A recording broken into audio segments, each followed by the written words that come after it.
The kiss wasn't planned. It wasn't even a moment she understood until long after it happened, until the taste of whiskey and mint lingered on her lips, until her pulse stopped tripping over itself, until the stranger pulled back with a look that didn't belong on a stranger's face at all. It happened in a blink, one wild kiss, and then everything changed. Lydia Hartman had come to the Blue Lantern only because her sister insisted she needed a night out before she turned into a recluse with a Netflix problem. She was 44, newly single, freshly transferred to a new city for a job she hadn't started yet, and trying very hard not to think about the fact that her last kiss had been almost 2 years ago. 2 dry, uneventful, painfully predictable years. She didn't come to flirt, she didn't come to drink, she came to breathe. To remember that she was still alive, still attractive, still a woman. But fate, or something a little more mischievous, had other plans. She'd been standing at the bar trying to get the bartender's attention when she heard the argument behind her. A drunk man, probably mid-50s, slurring obscenities at a younger woman who clearly wanted nothing to do with him. Voices rose, chairs scraped, and Lydia saw the girl's face pale with discomfort. No one intervened. No one even blinked. Something inside Lydia snapped. She wasn't used to being in big cities. Back home in Ohio, men who behaved like that were escorted out by their ears. Before she could think better of it, she stepped between them right as the drunk man grabbed the girl's wrist. "Hey," Lydia said, louder and braver than she felt. She said no, back off. The man gave her a bleary stare. "Who the hell are you?" Lydia swallowed. "Someone who knows the word no, try listening to it sometime." He shoved her shoulder, not hard but enough to stagger her a step, and that's when the stranger arrived. "Is there a problem?" A deep voice asked behind her, low and calm, but with an edge sharp enough to cut steel. The drunk man looked up at the newcomer and froze. Lydia didn't turn around yet, but she felt it, the shift in air, the presence, the heat. The bar seemed to hush itself instinctively. "And no problem," the drunk muttered, backing away like a scolded child. "Was just leaving." The girl slipped away, whispering a quiet thank you to Lydia before disappearing toward the back exit. Lydia exhaled, her heart pounding. Then she finally turned, and for one suspended breath she forgot how to function. He was tall, unfairly tall, with a body that looked like it had been tailored rather than built, broad shoulders filling a charcoal jacket, dark hair slightly tousled as if he'd run his fingers through it on the way in. His jawline looked sculpted, the kind of sharpness that came with high cheekbones and an intensity that made it impossible to look anywhere else. But it was his eyes that stunned her, gray, penetrating, assessing her in a way that felt intimate instantly, dangerously intimate. Eyes that held stories and scars and an entire world of command. "You okay?" he asked. His voice, God, it wasn't just deep, it was warm, controlled. The voice of someone who got what he wanted without raising it. I'm fine," Lydia breathed. "Thank you for stepping in." "You stepped in first," he corrected, eyes drifting to her lips for the briefest second. "Most people don't. I'm not most people." "No," he said softly. "You really aren't." She felt the words right in her chest, right in the places she had tucked away for years. The bartender finally approached. "What can I get you?" Lydia blinked out of the stranger's gravity field. "Just a Chardonnay, please." The bartender nodded and left. The man didn't walk away. He didn't take another step. He simply looked at her soft waves of auburn hair, her slightly flushed cheeks, the faint lines at the corners of her eyes that made her beautiful in a real, lived-in way. "Let me guess," he said. "First time here. Is it that obvious?" "You're too polite," he said with half a smile. "Locals stopped saying please years ago. Good thing I'm not a local then." "Good thing," he echoed, his eyes dipping again, this time slower. She felt heat creep up her neck. She wasn't used to this kind of attention.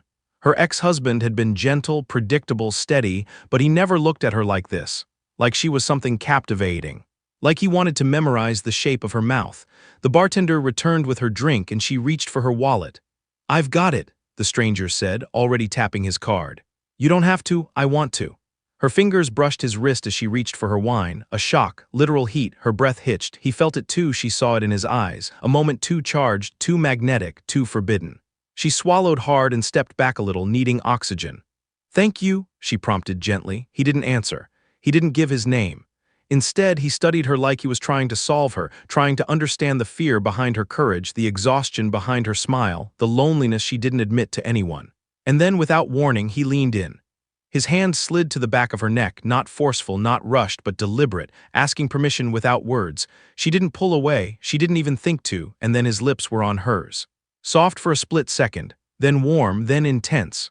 The kind of kiss that felt like lightning wearing velvet, Their bodies didn't touch, just mouths, breath, heat, but somehow it was enough to make her knees weaken. Enough to remind her she was a woman. Enough to break something open inside her she thought had died with her last marriage. She tasted whiskey and mint and something darker, something complicated, something that felt like danger disguised as desire. The kiss lasted only a moment, but oh, what a moment. When he pulled back, she stared at him, stunned, breathing like she'd run a marathon. He didn't apologize, he didn't explain, he didn't even look away. He just whispered, "I shouldn't have done that." Her voice came out in a whisper. "Then why did you?" "Because," he murmured, brushing a knuckle down her cheek, "you looked like you forgot you deserved to be kissed like that." Her heart stopped. No one had ever spoken to her like that. Ever. Before she could respond, his phone buzzed sharply. He glanced at it, jaw tightening, the warmth in his eyes cooling into something more distant, more controlled. "I have to go," he said. She didn't know why those 4 words felt like a loss. "Wait," she paused. "Will I see you again?" His answer was a small, almost tragic smile. "Yes," he said, "you will." He turned and walked out, leaving her in the middle of the bar with her lips tingling and her mind spinning. She didn't know his name, she didn't know where he came from. She didn't know why he looked at her like she was both a question and an answer he'd been avoiding. But she knew this. No man had ever kissed her like that. No man had ever made her feel that alive. She left the bar 20 minutes later, still replaying it in her head, touching her lips like they were evidence. The next morning, she put on her best blouse, her pearl earrings, her soft pink lipstick, and walked into Hartwell Innovations for her first day. She'd been hired as executive coordinator for the new CEO, a position she didn't take lightly. It was a massive promotion, a fresh start, a chance to rebuild her life from the ground up. She waited outside the conference room for the executive meeting. Several employees walked by offering polite smiles. Lydia returned them nervously, clutching her folder. Then the room quieted, footsteps echoed, firm, confident, familiar. Her stomach dropped. No way, the universe couldn't be that cruel or that dramatic. But when she turned, when she actually saw him, her blood ran hot and cold all at once. It was him, the stranger. The man who kissed her like he wanted to rewrite her history. The man who left the bar with a promise she didn't understand. He wore a tailored suit, darker than night, with a presence that made even the senior executives straighten their posture. He looked at everyone, and then he looked at her. Recognition flared. But he didn't smile, didn't soften, didn't acknowledge last night at all. Instead, with the same voice that had kissed her senseless, he said to the room, "Good morning. I'm Adrian Blackwood, your new CEO." Lydia felt her heart stop. The man who kissed her was her boss, her billionaire boss, and he wasn't looking at her like he wanted another kiss. He was looking at her like she was trouble. Dangerous trouble, trouble he suddenly wasn't sure he should have touched, but oh, he had, and they both knew it. He stepped closer, stopping directly in front of her. The room watched curiously, unaware of the wildfire between them. "Miss Hartman," Adrian said coolly, "you must be my new executive coordinator." Her lips parted, breath catching. "Yes," she whispered, trying to steady herself, That's me." He looked at her mouth just once. Then he blinked slowly and the mask returned. "Good," he said, "we have a lot to discuss." But his eyes told a very different story. This wasn't over, not even close. And Lydia suddenly realized, one wild kiss had just blown her entire life wide open. The meeting was a blur, voices, presentations, projections, but Lydia heard none of it. She only heard her pulse in her ears, only felt the ghost of that kiss whispering through her memory. Adrian Blackwood sat at the head of the long glass table with the posture of a man born to lead empires. Calm, controlled, impossibly sharp. His suit was immaculate, but then again, everything about him was immaculate except the one thing they shared, something messy and wild and unplanned. Not a single flicker of recognition crossed his face during the meeting. Not one. If he could kiss like that and still pretend nothing happened, she didn't know if that made him disciplined or dangerous. Everyone else in the room adored him instantly. He was confident without being arrogant, firm without being cruel. He asked smart questions, listened carefully, and made decisions in seconds that most executives would take days to consider. But Lydia wasn't paying attention to any of that. She was watching the man who had kissed her like he had nothing to lose, now acting like she was a stranger. After the meeting, he dismissed the room. People filtered out slowly, murmuring impressed comments under their breaths. Lydia stayed seated, unsure if she should wait or leave. He spoke without looking at her. "You can close the door, Miss Hartman." Miss Hartman. Her new name from his mouth felt sharper than the kiss had been soft. She stood, closed the door, and turned. Adrian didn't say a word. He just watched her walk back, watched her like he was remembering the way she felt under his hands, but his expression stayed unreadable. She swallowed. About last night, stop. He lifted a single finger. We're not discussing it. She blinked, stung. Not discussing it? No. His voice was smooth but strict. It was a mistake. A mistake. The words landed like small knives. Oh, she whispered, stiffening. Right, of course. He exhaled through his nose lightly, as if frustrated, maybe with her, maybe with himself. You didn't do anything wrong, he said more gently. But I shouldn't have kissed you. But you did, his jaw flexed. And that won't happen again, he said. We're in a professional environment now. She nodded, even though something inside her curled painfully at the distance in his voice. I understand. Good, he said softly, though the word held conflict, not relief. Silence stretched between them, tight as a wire. His eyes brushed her mouth again, just a flicker, and he looked away quickly, clearing his throat. You'll be working closely with me, he said.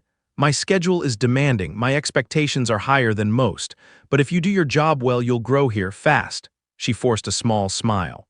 I'm a hard worker, Mr. Blackwood. He paused at that, eyes tracing her face. I know, he murmured, and for a moment, he didn't look like a CEO. He looked like the man who kissed her. He stood abruptly. Come. I'll show you your office. He didn't wait for her reply, just walked out, expecting her to follow. She did. Her new workspace was outside his corner office, glass walls, modern furniture, a sleek white desk, and an ergonomic chair she could never afford. He nodded toward it. You'll monitor my calls, travel, investor communications, and my personal schedule. His tone lowered slightly. Which will often be more complicated than the business one. She frowned softly. Complicated how? He hesitated a fraction of a second too long. You'll see. Something about the way he said it made her heart thrum nervously. There were things he wasn't telling her, things about his life, his world, and the shadows behind his eyes that didn't belong to a simple businessman. He turned toward his office. Settle in, then bring me the Fujimoto file. His door closed behind him, and Lydia finally let out the breath she'd been holding since the bar. Her first week was brutal. Adrian Blackwood was brilliant, but brilliant people rarely lived slow lives. He worked late, scheduled meetings back-to-back, sent rapid-fire emails, and demanded perfection at every turn. Yet he was never cruel, never unfair. Just relentless, and Lydia rose to the challenge every time. It impressed him, she could tell by the small, almost invisible reactions, the slight nod when she anticipated his needs, the faint smile when she caught a mistake in a report before he did, the rare moment his gaze softened when she brought him coffee exactly the way he liked it. But they didn't mention the kiss, not once. They built a rhythm, professional, respectful, careful, almost painfully careful. But tension lived in the spaces between them, in the way his eyes always found her first in a room, in the way she sensed him before he spoke, in the silence before he said her name. One evening, 3 days into her new role, they were the last two in the office. The city glowed outside the windows, New York's pulse beating far below them. Lydia was typing up a follow-up report when she heard his door open. You're still here, he said quietly. He leaned against her doorway, jacket off, sleeves rolled up, revealing strong forearms and a loosened tie. He looked younger this way, more human. I wanted to finish this before I forgot. He studied her for a long moment. You work too hard, she gave a soft laugh. Look who's talking. His mouth twitched as if he wanted to smile but didn't allow it. You should go home, Lydia. Her breath hitched. He rarely said her first name. When he did, it sounded like a caress. I will, she said gently. Just 5 more minutes. He nodded and stepped inside. What made you defend that girl in the bar? He asked suddenly, lowering himself onto the edge of her desk. She froze at the unexpected question. You remember that? He gave her a look that felt like a hand brushing her cheek. I remember everything. Her cheeks grew warm. I don't know, she said. She looked scared. No one was helping her. You were. I just couldn't not help. He leaned in slightly. That's rare. It's not rare, she said quietly. It's just human. His fingers tapped her desk lightly. Something restless, conflicted, unspoken simmered in his expression. Your ex-husband, he said suddenly. She stiffened. What about him? You took off your ring recently, he said, glancing at her hand. There's a tan line. Heat climbed her throat. You notice everything, don't you? His eyes held hers. Only the things that matter. Her breath caught, but before she could speak, he straightened quickly, as if catching himself in a moment he shouldn't have stepped into. Go home, Lydia, he said again. Before I give you more work, she smiled shyly. Good night, Mr. Blackwood. He paused too long. Good night. But he didn't move, not until she gathered her things and stepped toward the elevator. Only when she turned the corner did she hear him exhale, long and heavy, as if trying to put something back into a box it didn't fit into anymore. By Friday, Lydia had survived her first full week, and she was exhausted.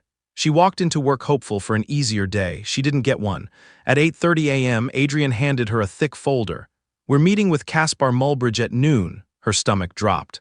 The Caspar Mulbridge. The billionaire investor? Yes, he agreed to hear our expansion pitch. "That's huge." "It is," he said, "and he's difficult, so we need to be sharp. I'll prep everything." "Thank you." She moved toward the door, but his voice stopped her.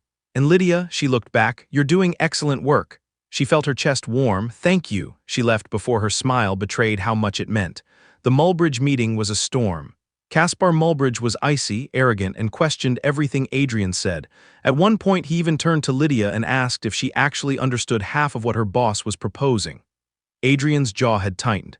His voice lowered. "She understands more than you realize." Lydia felt heat bloom beneath her skin. Then, during a tense silence, Mulbridge leaned back and smirked.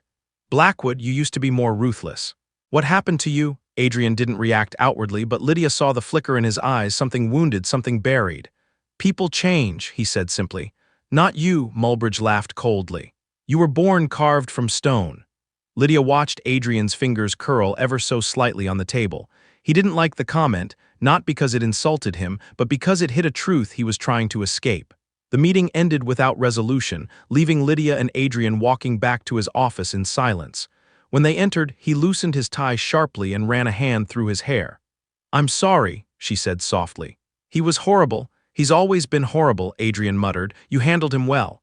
"No," Adrian said, leaning against his desk. "You handled him well," she blinked. "Me, you kept your composure," he said. "Most people can't around him," she smiled faintly. "I'm tougher than I look." He stepped closer, not enough to touch, but enough that she felt the warmth of him. "I know," he said quietly. The air between them shifted, alive, electric, dangerous. His eyes fell to her mouth again. "Adrian," she whispered before catching herself. "Mr. Blackwood." He closed his eyes like the correction hurt more than the intimacy. "We can't," he said, voice strained. "I told you this can't happen." "I know," she whispered, "but it's happening anyway." His breathing changed, so did hers. The room felt too small, too warm, too heavy with want. He reached forward slowly, painfully slow, and brushed a loose strand of hair behind her ear. Her knees weakened. Her skin tingled where he touched her. "Lydia," he breathed, "if I kiss you again, I won't stop." Her heart thundered. "I don't want you to stop." His expression shattered, desire breaking through the mask he'd fought to hold on to. He leaned in. A knock on the door sliced the moment apart. They jerked away from each other like guilty teenagers. "Come in," Adrian said, voice suddenly tight. His assistant from HR entered. "Mr. Blackwood, we need your signature on the new executive contracts." She placed 2 files on his desk, nodded politely to Lydia, and left. As soon as the door shut, Adrian grabbed the files, flipping through them absently until he froze. His grip tightened. His jaw turned to stone. Lydia stepped closer. "What is it?" He didn't answer at first. Then he handed her the contract.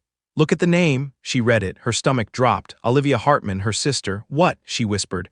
"Olivia applied here," Adrian nodded once, "for the position under Mulbridge's division." Lydia's mind spun. "But she lives in Boston."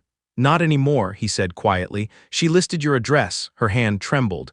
Olivia hadn't told her anything, no job search, no move, nothing. "What is she doing?" Lydia breathed. "I don't know," Adrian said, "but Mulbridge specifically requested her." The bottom fell out of Lydia's world. Why would a billionaire investor request her sister, a woman with no background in his field? Adrian's eyes darkened. "This isn't good, Lydia." "No," she whispered. "This is very, very bad." And for the first time since the kiss, Lydia wasn't sure if Adrian Blackwood was the danger in her life, or the only person who could protect her from what was coming. Lydia didn't realize she was holding her breath until Adrian gently reached out and closed the folder in her trembling hands. "Sit," he said.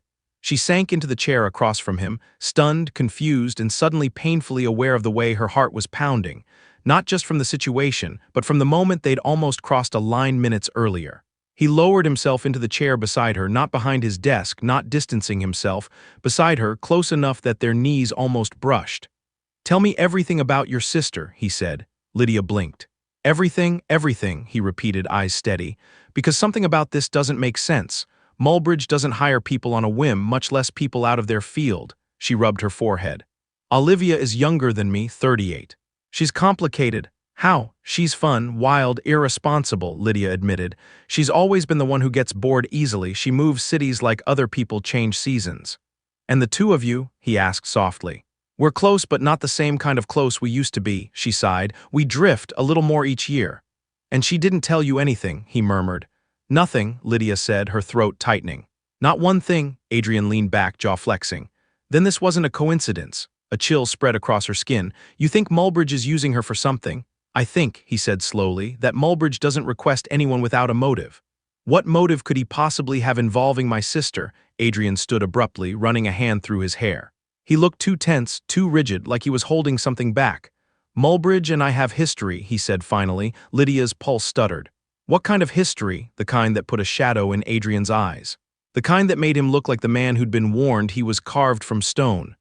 Bad history, he said. The kind I won't let touch you. Her breath caught. Touch her.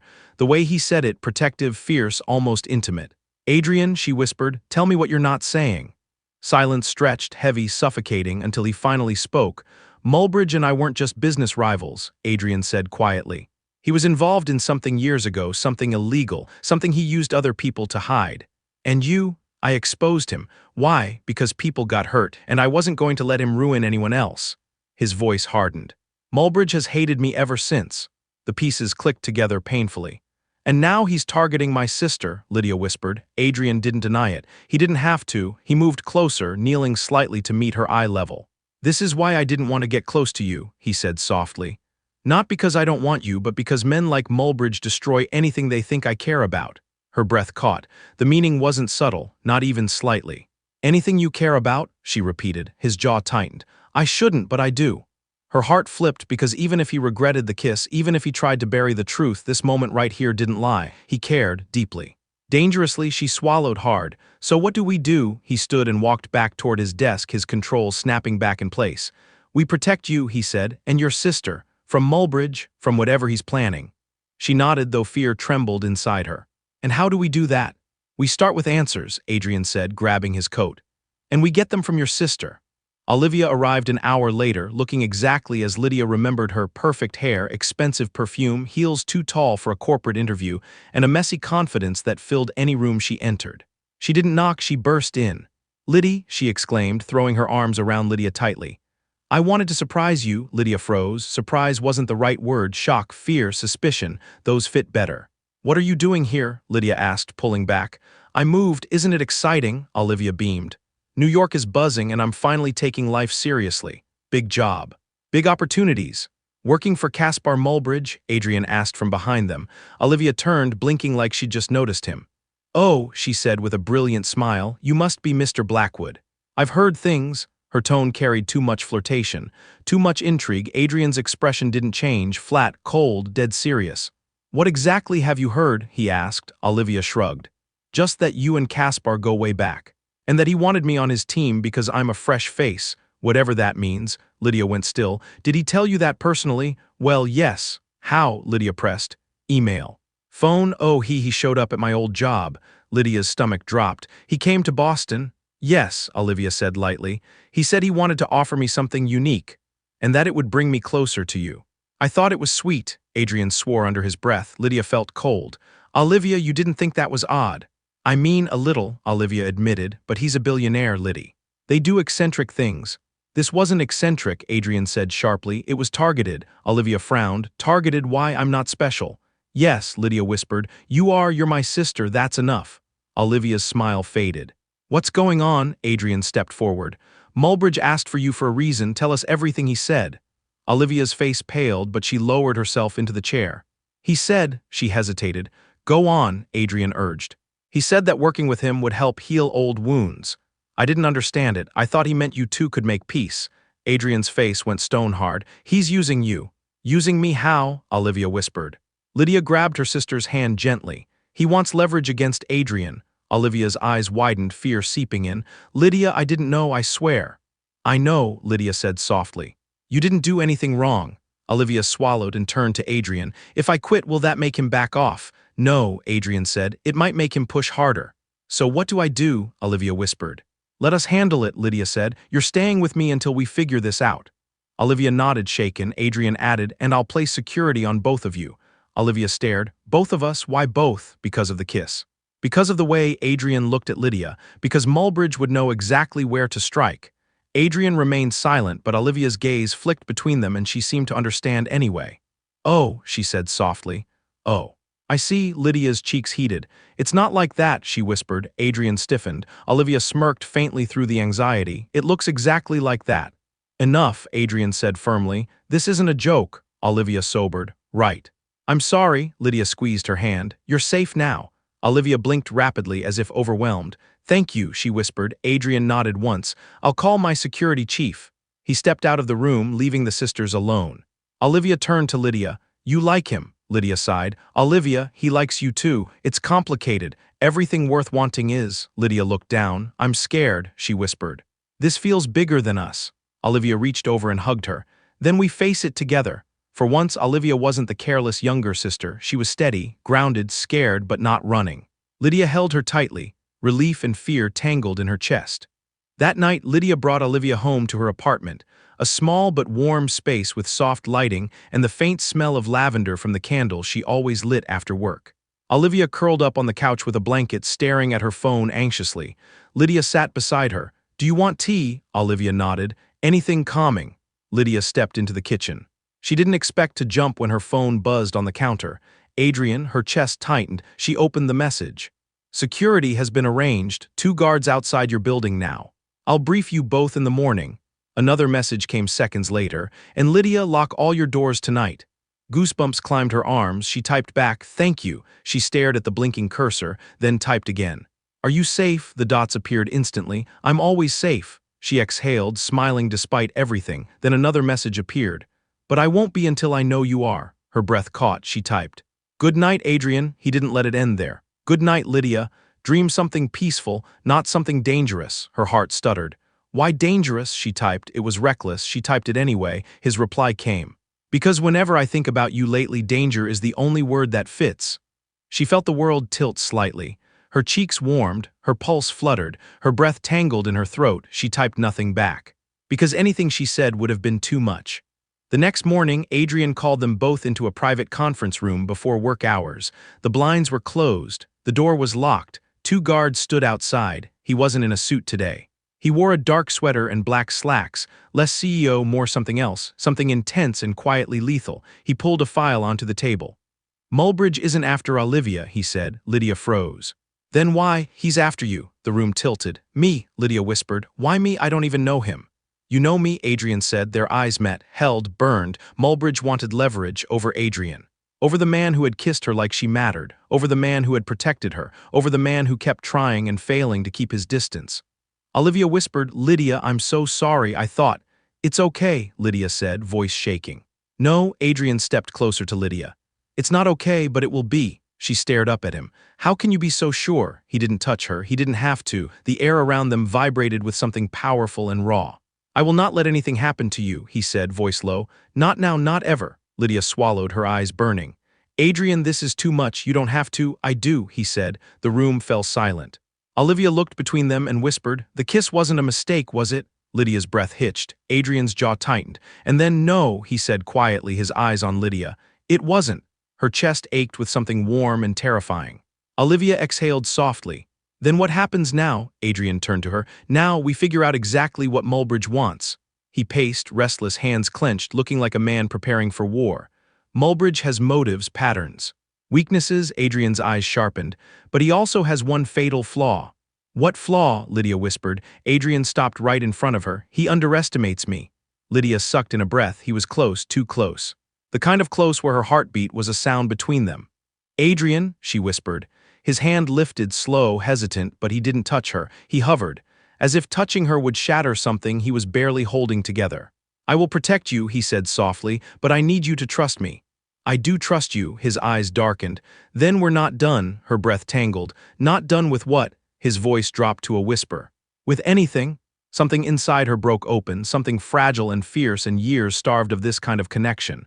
But before she could say another word, his phone buzzed sharply. He glanced at the screen. His face changed. The blood drained from his expression. Lydia's stomach plummeted. "What happened?" Adrian held up the phone, his jaw locking. "It's from Mulbridge."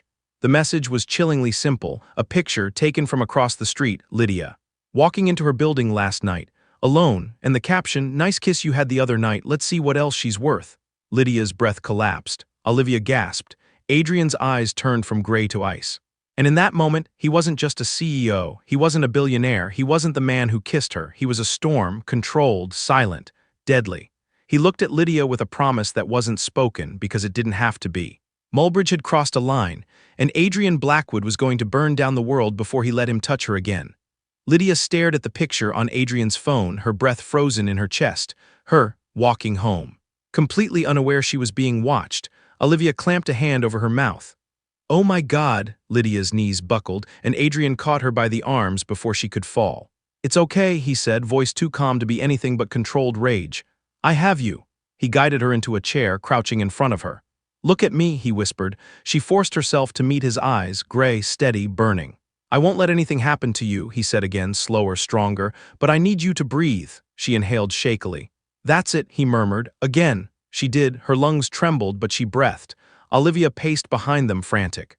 What does he want from her? What is this? Why is he doing this? Adrian stood, shoulders tense with fury. "Because Mulbridge wants to pull me into a war I walked away from years ago. And he thinks using Lydia will bring you back," Olivia whispered. "Yes," Adrian said, "he knows I care." Lydia heard it, every unspoken thing behind those words. "Adrian," she whispered, standing slowly. He turned, and the moment their eyes met, the space between them tightened, drawn like a wire ready to snap. "Why didn't you tell me any of this before?" she asked, voice trembling. "Because I didn't want you touched by any part of my past," he said. "I wanted you safe. You should have trusted me." His jaw flexed. "I didn't trust myself." Silence, heavy, charged, Olivia sank into a chair. "So what do we do now?" Adrian straightened, pulling his phone from his pocket. "We end this." He walked toward the door. Lydia moved after him, heart pounding. "Where are you going?" "To meet Mulbridge." "No," Lydia grabbed his wrist. "Adrian, no." He stopped, turned. The anger in him softened instantly at her touch. "I won't let him come near you," he said. "This ends with me. But what if something happens to you?" His eyes softened. "Nothing is going to happen to me. You don't know that." He stepped closer, lowering his forehead to hers in a gesture so intimate, so grounding, Lydia's breath shook. "I know one thing," he whispered. "If I let him keep coming after you, I'll lose my mind." Her eyes burned. "Adrian, I don't want you fighting my battles." "They're not your battles," he murmured. "They're mine." Olivia cleared her throat awkwardly.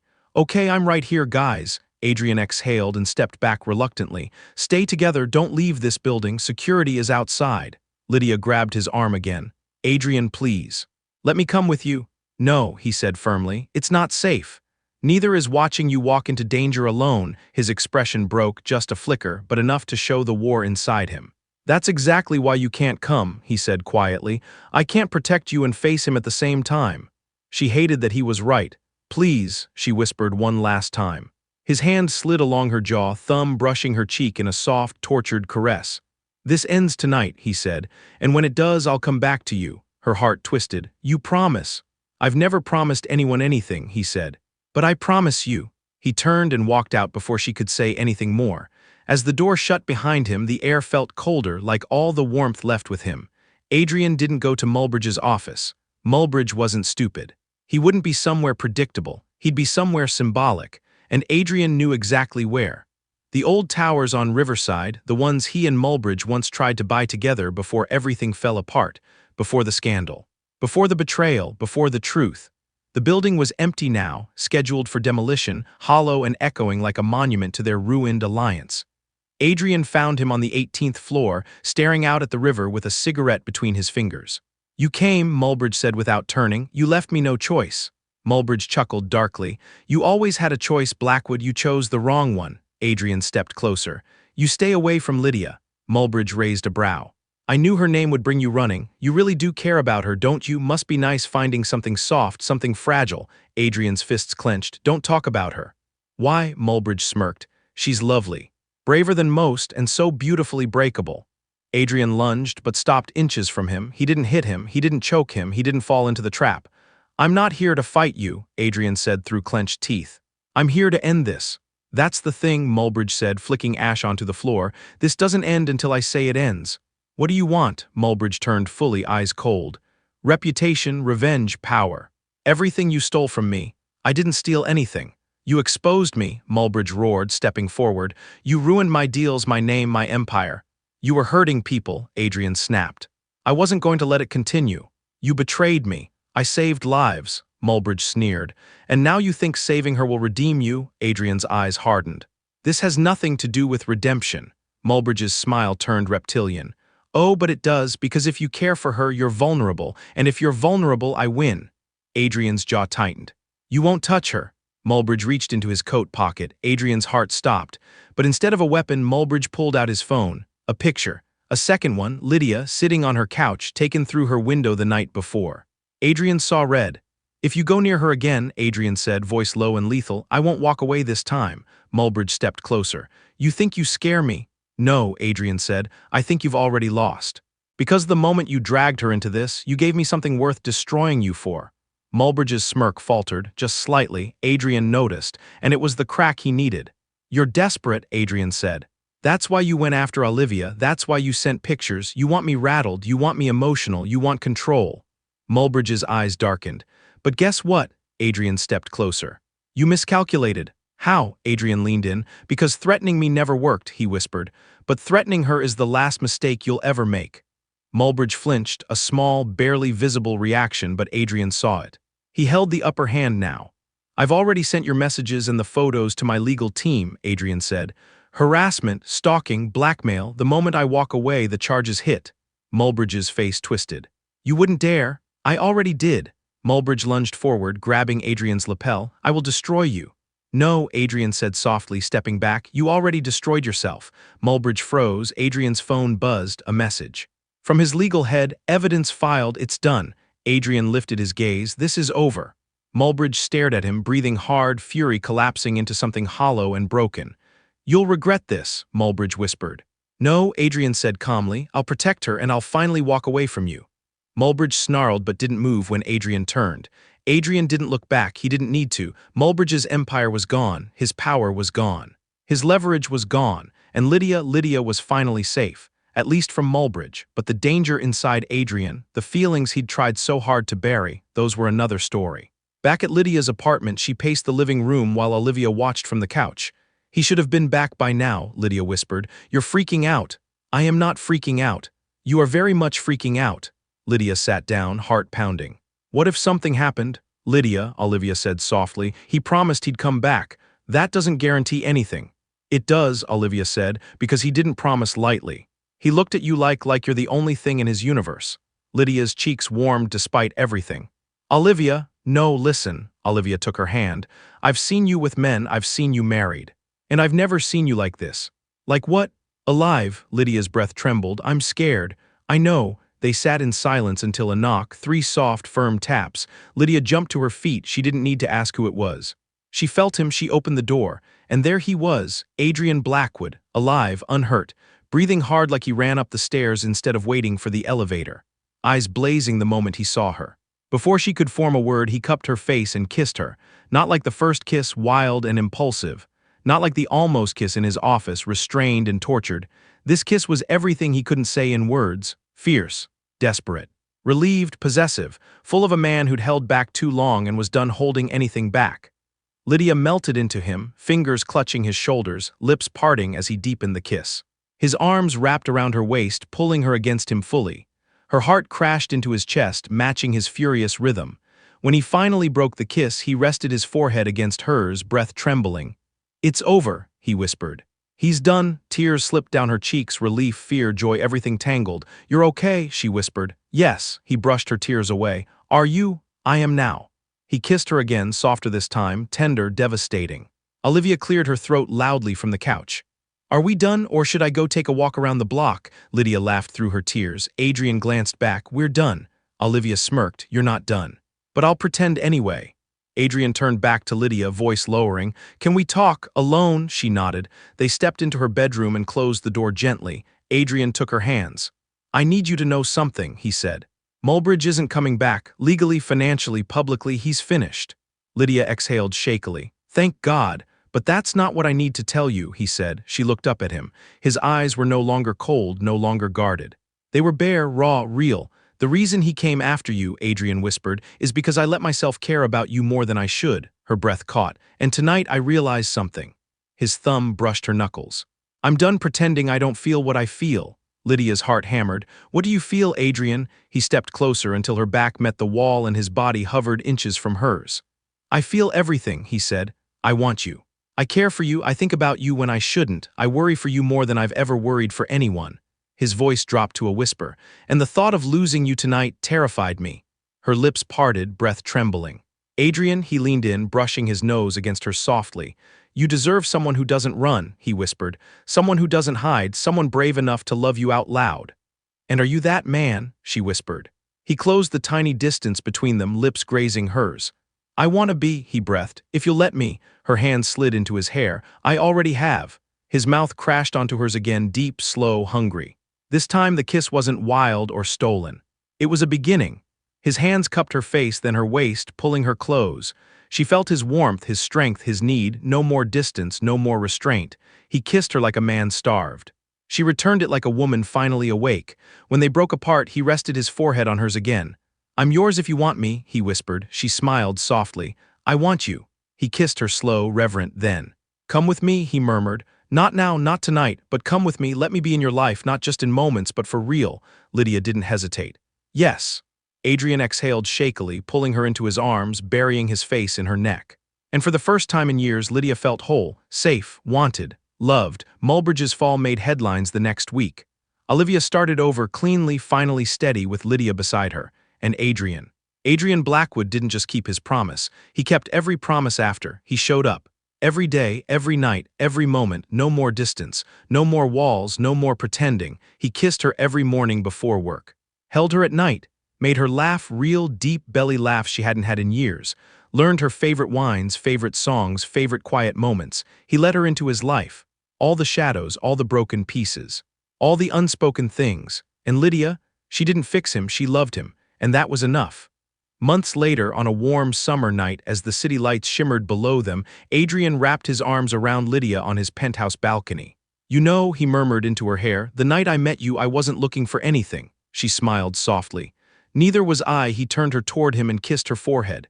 "But I found everything," he said, her eyes stung. "Adrian," he kissed her slow and deep, the kind of kiss that carried a lifetime in it.